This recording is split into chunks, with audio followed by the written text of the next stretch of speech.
Fantastic. Today we are live on the SEO Leadership webinar, and today we have on a very special guest. We have on Daniel Liddle. He is the Senior SEO Director over at Icrossing, and today we're going to be focusing on redefining SEO for the next decade.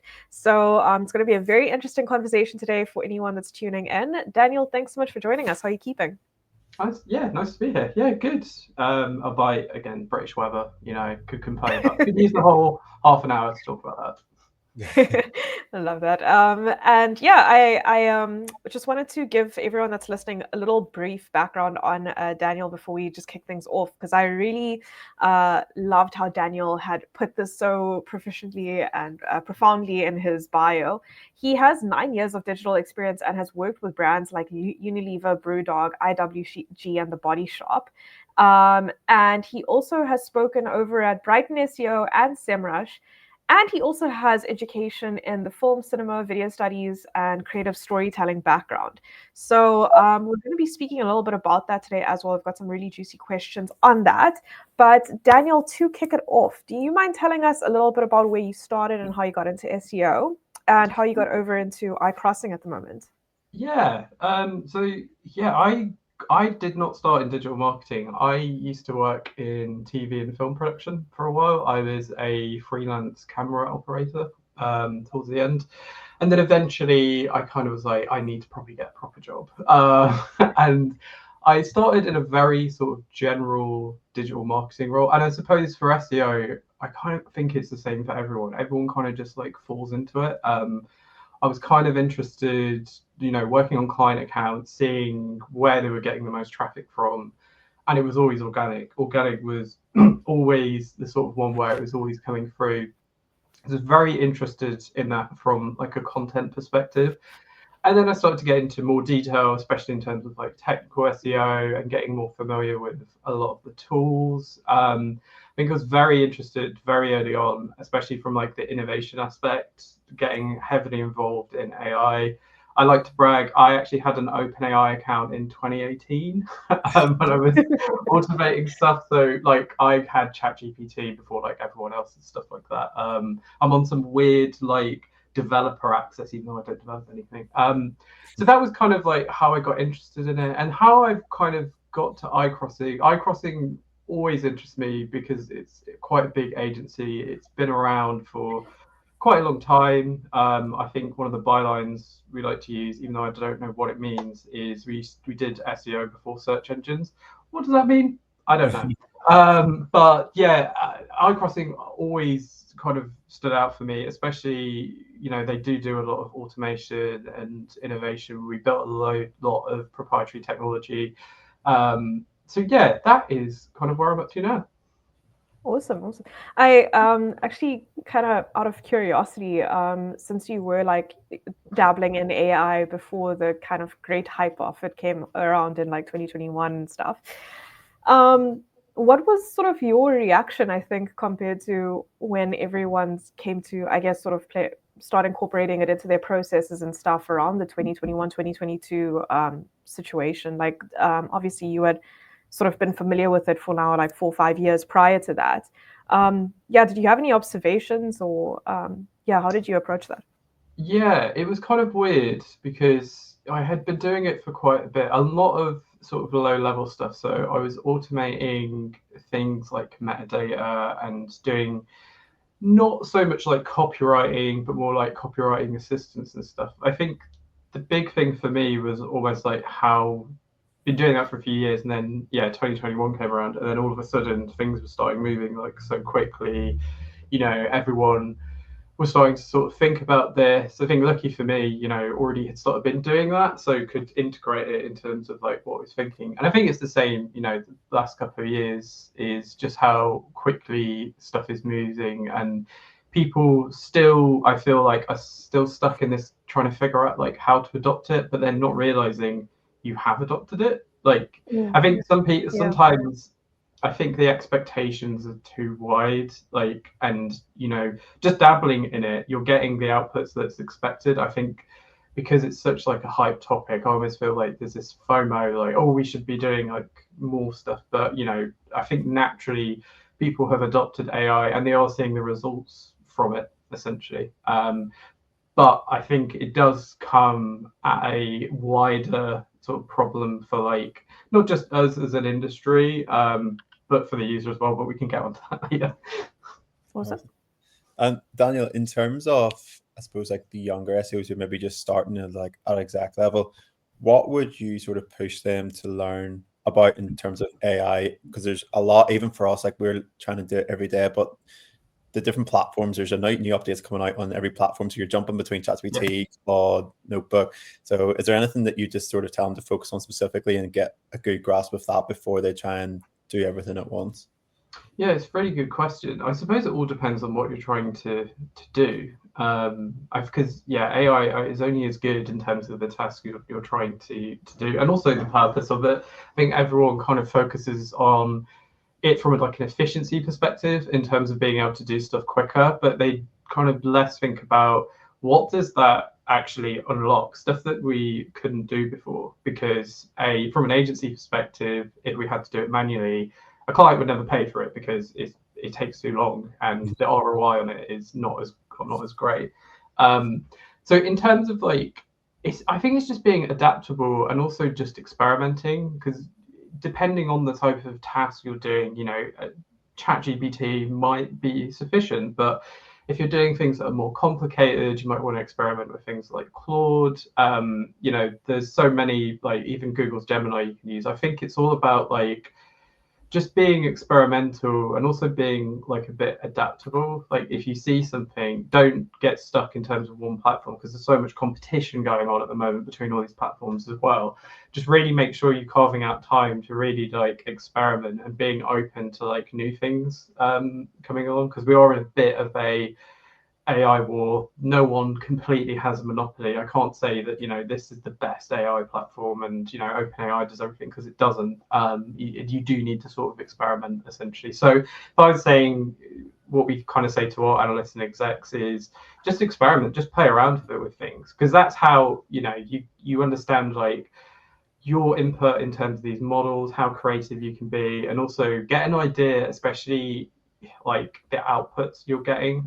Some of the feedback we've been getting recently is things like OpenAI models are getting worse, and you only know that when you start like experimenting and doing that type of stuff essentially.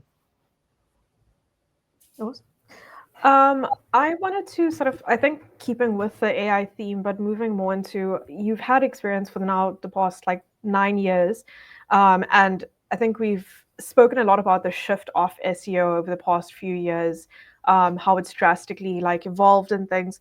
But I think, what are some of the key differentiators that you look at now in 2025 of how SEO has shifted now and where you think it may be going in the next like 6 months to 2 years?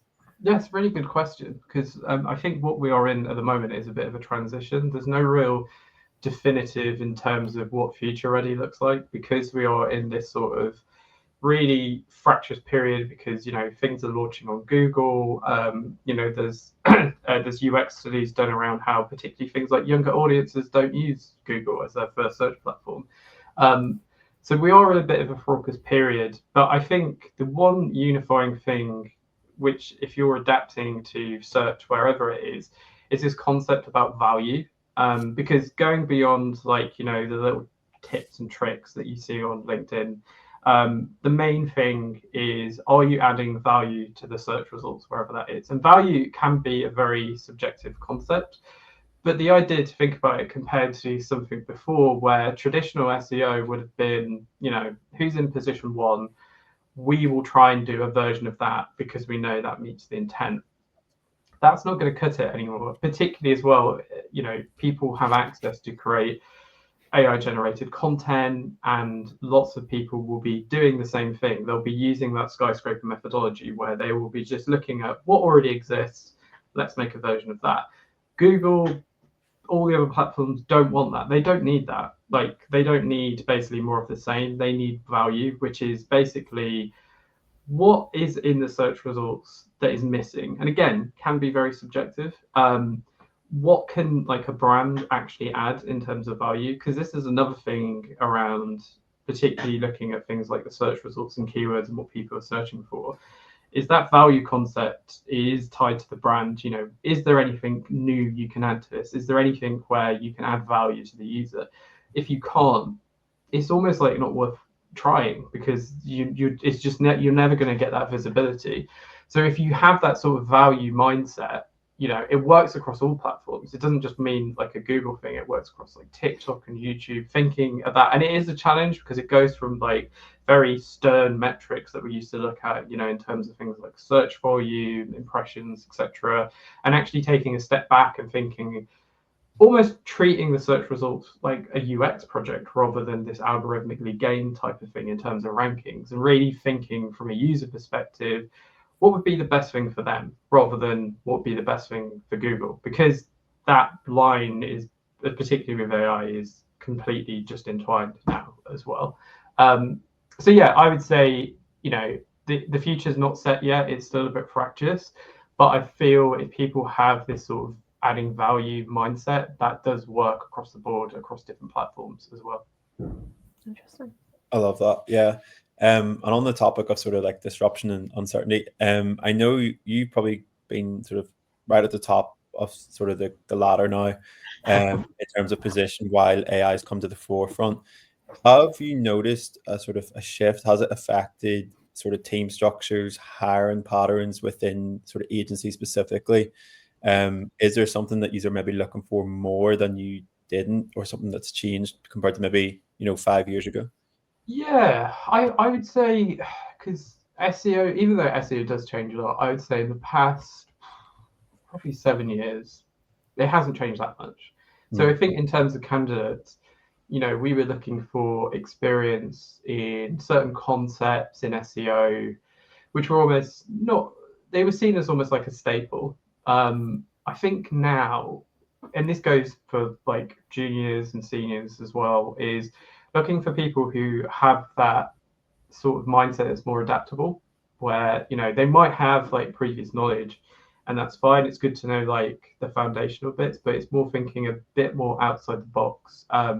Especially now, all these sort of, particularly AI tools, but just generally like platforms that are available. We have access to all these certain things. Like, how do we use them to sort of deliver like client value, essentially? So it's less thinking about like, less process driven and more thinking strategically. Because I think, that has sort of moved, where when I started at agencies, there was always this kind of concept that there's this process deficit. Like every agency kind of thinks that, oh, we could only be better if we had more processes.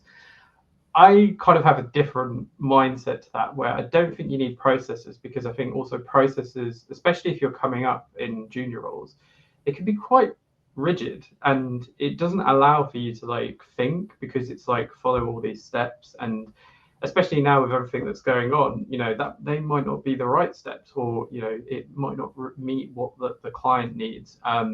So I think it's all about, as senior team, we are the ones who kind of set like what the gold standard is, what good looks like. However you get there, who cares? Like, who cares? Like, we just basically set like, this is what good looks like, and then using their time to basically figure out how to get there.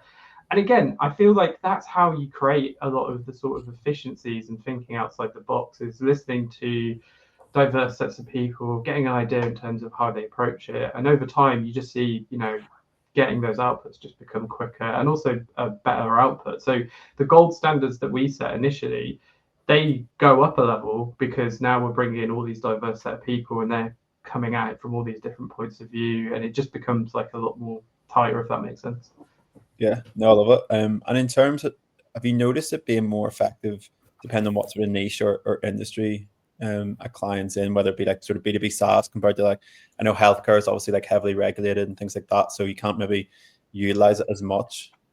Yeah, definitely with setting like gold standards, because I think ideally, you'd want everything to be scalable. I think every SEO person wants to do big things. If it was a healthcare site, you don't just want to affect one page. You want to make sure that, this is being rolled out to everything. But then obviously, particularly in those heavily regulated sectors, that's not going to happen. So a lot of the stuff that you kind of have to do in the background is a lot of business casing for that scale. And then sometimes, it might feel like you're not really getting anywhere, but from a client side perspective, just getting that one piece out, doing that one sort of optimization is huge, because then that unlocks like everything across the sites and stuff. So yeah, are seeing kind of different things and niches that are happening. I think the one thing that I have noticed over time that has been slightly eroded, and I don't know why, is technical SEO. I think it has sort of almost been deprioritized. I don't know if it's from a client perspective or just generally because, like we work with quite big clients, so to get anything across the line is a lot of work. And technical SEO is usually, it doesn't just require one person, it requires dev resource, it needs stakeholder approval, etc. So it does take much. So finding a lot of candidates come through who don't have the same sort of jack of all trades kind of knowledge that I had when I first started, because SEO people kind of had to do everything. I was doing copywriting, I was doing technical SEO, CMS uploads, and I'm finding now, especially people who come from kind of working with those sort of big clients, is that sort of very sort of practical knowledge is being eroded, and it's more becoming a lot of people having like strategic knowledge in that sense, and that is probably because of that those sort of niches and having to adapt in terms of client needs, etc. Interesting. Transitions quite nicely into the question that I was going to ask before Darius, the second question, but grateful that you brought it up now, which was I wanted to chat about the commoditization of tech SEO. Do you think that like I liked the way that you put it more so, but do you think that tech SEO is still becoming a key differentiator, or do you think that it no longer gives this competitive edge now that there's the CMS updates like with Webflow, Shopify, and all of those other tools? And yeah, I think I'd like to angle the question more towards juniors that are looking to build up their skill sets. How would they approach this sort of angle? No, it's a good question. Yeah. I think the issue I always have with technical SEO is around the prioritization of it, and almost tying it to that business impact stuff, because it is hard. It is really difficult to do, but also it's like really important. And I think from a junior perspective, sort of understanding it's all about sort of understanding the very fundamentals of like how sites work, and it's even more important from where we're going into now, especially Google was always the one that was the one pushing things forward. It could render things like JavaScript works that it could. Now you've got these other platforms like the large language models. They can't render JavaScript. So we're seeing instances of sites completely not being cited in things like ChatGPT, because all their site is completely just JavaScript rendered, and they're completely missing out all that stuff. And now we're going back to stuff we used to talk about like 5 years ago around server-side rendering and like all this stuff. So I almost feel like it always kind of gets pushed aside because it's so like fundamental that it's almost like too difficult to do most of the time. So from a junior perspective, I'd say it's all about just understanding like how websites are built. Really, if you're working at an agency side as well, most of the time we talk to very much like market leads. It's good to ask questions about like development, like what are the development team doing? What does their roadmap look like? What are they focusing on? How do they sort of raise tickets? Do they use like a Jira type function? How do they kind of work? Because I think the best instances I've seen in my past is when you really get to know the dev team, you can really get stuff done. And you can also learn stuff as well. And usually, dev teams internally, client side, again, they're sort of like they're kind of underrated, and getting to know them, they're going to then advocate for a lot of like SEO stuff. So I think the answer to your question, I think it is to understand the fundamentals of website builds. And if you're agency side, or even if you're in-house, just get to know like the dev team, just in terms of ways of working, set up regular sessions with them, even just for a chat, just understand like how they like to work essentially. Yeah, definitely. And we've seen a lot of roles recently, Daniel, that have come in that are heavy sort of tech focused, but almost version that web development. So tech SEOs that have experience in like sort of Python and PHP and things like that, because using that to build like custom scripts, like automation workflows and stuff, both like obviously internally for agencies, but also for their clients as well. Do you think technical SEO might go down that sort of direction in the future where it does become almost web development / SEO background? Definitely. I think it comes back to that gold standard as well, because from my point of view, technical SEO audits shouldn't just be a list of issues and for the developers to then figure out how to fix. I think what we've always needed, and in my experience, the stuff that always works is if we need people that have that dev experience. So if we are recommending things, if it is a rendering issue, we're not just flagging, oh, there's a rendering issue. We need to be really descriptive in terms of what we're recommending to do. In the past, I've worked in agencies where we've had really strong like technical SEOs who do have dev experience, and they've been doing stuff like making replicas of the site and making changes to that themselves, just to showcase this is what it looks like. I've kind of proved that it's work, and almost hosting like a dummy version on their own servers so they can go in and make the tweaks just to kind of showcase and stuff. So yeah, definitely I think that is where it needs to go, because I feel like that's the only way things are ever going to get done, especially for kind of large clients. And most of the time, dev, as I was saying, dev resources sort of so underappreciated, and most of the time in an organization they're one of the most stretched teams. So the more direction you can give them, the better. And also from like an agency perspective and just like a product offering, having people who either can work alongside like a really internal dev focused agency, or someone who has a bit of a dev background, to always take a bit of the load off that sort of dev resource internally. So yeah, I do think that's where it's moving, and I think to be honest, it's a good thing.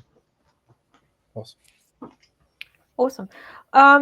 Yeah, as we've been like sort of talking, can sort of appreciate that everything is becoming one nice big mixed pot of everything's important now, and more sort of blending together into sort of like a seamless process moving forward from like tech to web dev, brand, AI, all of that. And something that I appreciated from your background was that you came from a film and media background.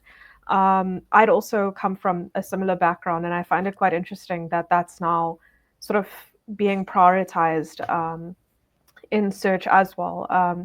And yeah, I'd like to sort of pick your brain about what your observations have been over video, and how it's evolved from being one medium that was just on like TV screens to now just becoming an essential part of search right now.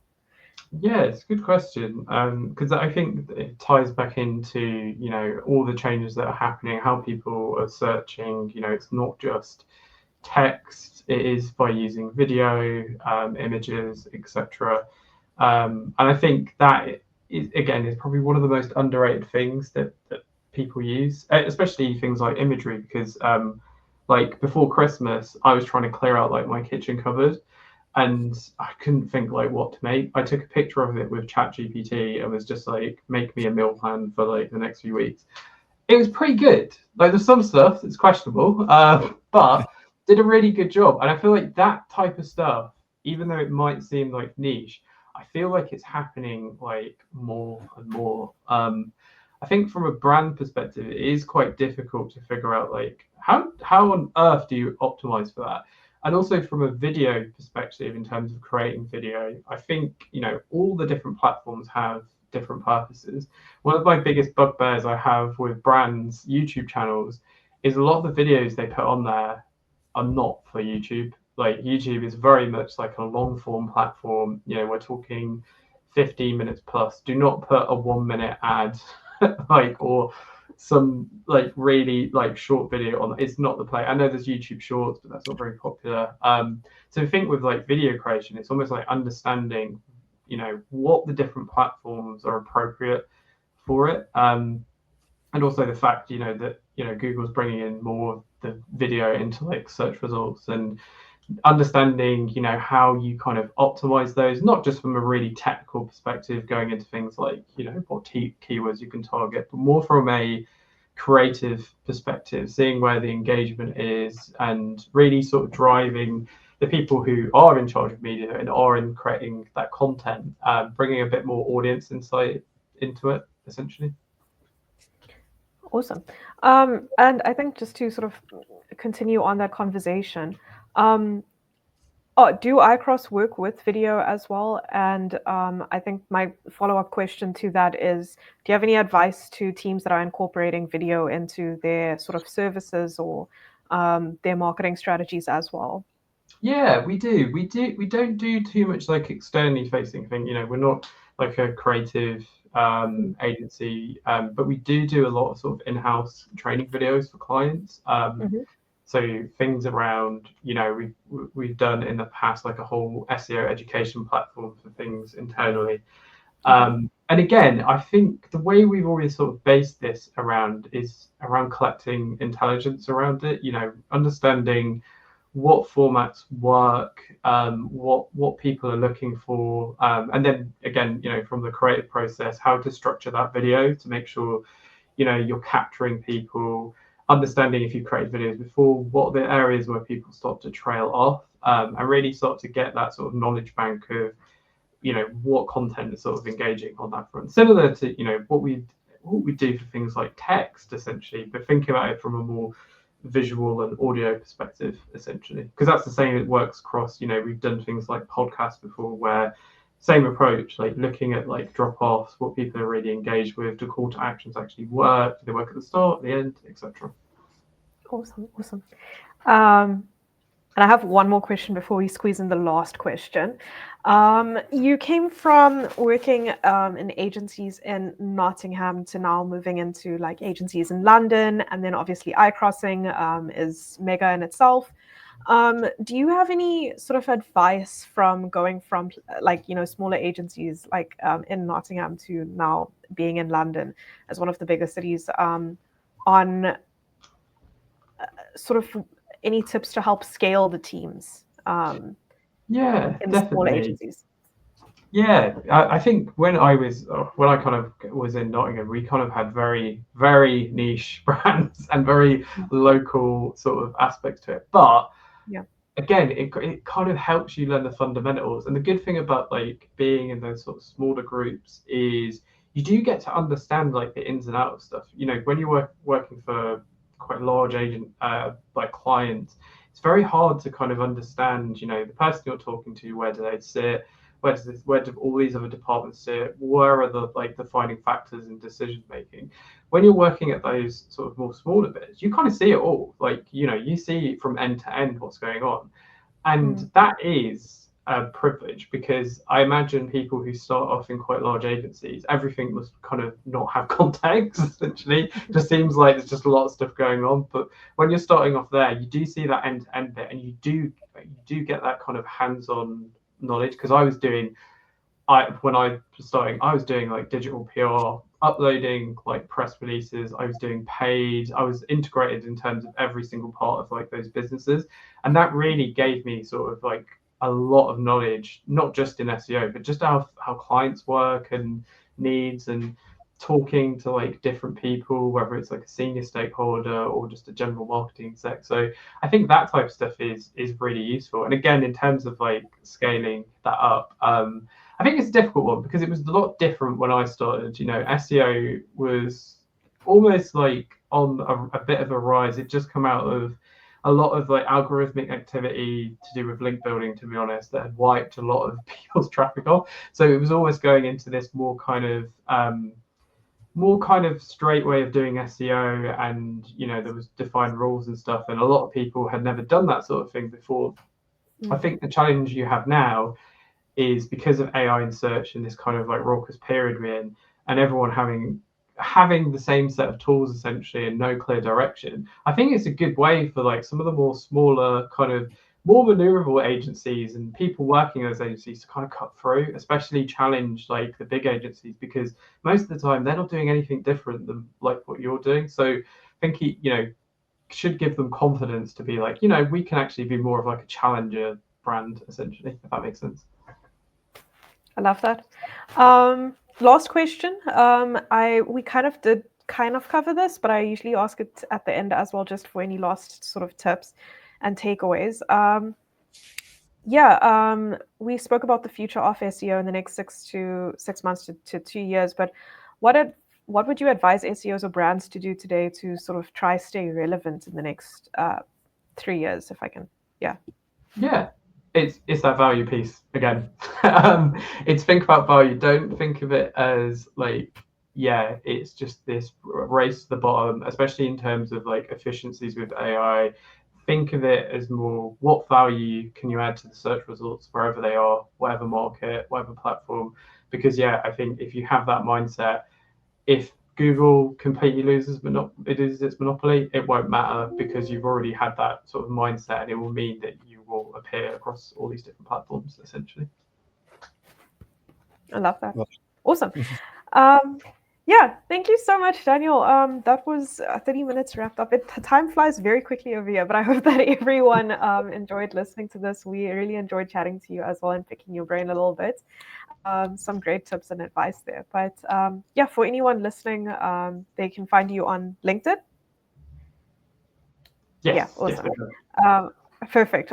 So Daniel will be tagged wherever our captions are, up or below as well. And we'll put this up onto YouTube as well and Spotify. But Daniel, thank you so much for joining us, and hope Thank you you have for a having me. good weekend. Perfect.